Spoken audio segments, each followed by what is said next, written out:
ये सबसे अद्भुत भाई हैं जिन्हें मैंने कभी देखा है। एक गर्म घर रखने के लिए उन्होंने एक छोटे से फावड़े के साथ एक शानदार भूमिगत विला बनाया। इसमें न केवल एक आरामदायक बड़ा बिस्तर है बल्कि एक उच्च गुणवत्ता वाला निजी स्विमिंग पूल भी है।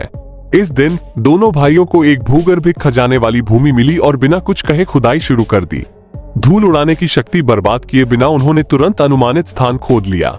उन दोनों ने गहरी खुदाई जारी रखी और अपने छोटे हाथों से अतिरिक्त मिट्टी को फेंक दिया। थोड़ी देर बाद उन्होंने 2 मीटर से अधिक गहरा एक गड्ढा खोदा। फिर दोनों भाइयों ने दीवार पर 2 दरवाजे बनाए और विस्तार का काम जारी रखा। बिना किसी भावना के ह्यूमनॉइड मशीनों की तरह पागलों की तरह अंदर खोदने लगे। थके हुए और अधिक से अधिक प्रेरित होते हुए वे दोनों अपने प्रयासों से जल्दी से 2 बड़े छेदों से बाहर भागे। अंत में उन्होंने बीच में मिट्टी की दीवार को तोड़ दिया और इसे जोड़ दिया। एक और उन्मत्त भोजन के बाद और अतिरिक्त मिट्टी को साफ करने के बाद दोनों ने बिस्तर बनाने की तैयारी के लिए बीच की दीवार पर रेखाएं खींची। उन्हें अपनी शारीरिक शक्ति से सहयोग करना पड़ा। शुरू से लेकर अब तक वे रुके नहीं हैं। बिस्तर के निर्माण के बाद उन्होंने शयन कक्ष के लिए एक खिड़की भी बनाई। फिर उन्होंने दीवार पर शतरंज खेला और स्विमिंग पूल के लिए 2 स्लाइड की व्यवस्था करने की योजना बनाई।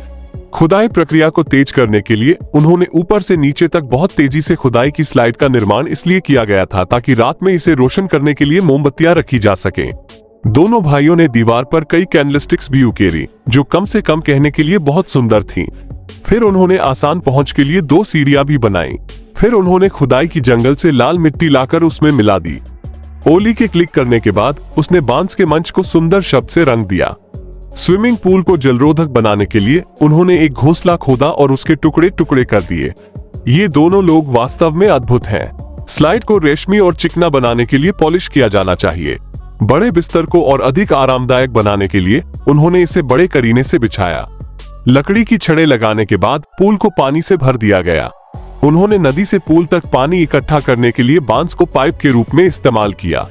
प्रतीक्षा करते समय पानी पूरा भरने के लिए उन्होंने आग जलाई और भुना हुआ चिकन पकाया। अज्ञात समय के बाद पानी भर गया।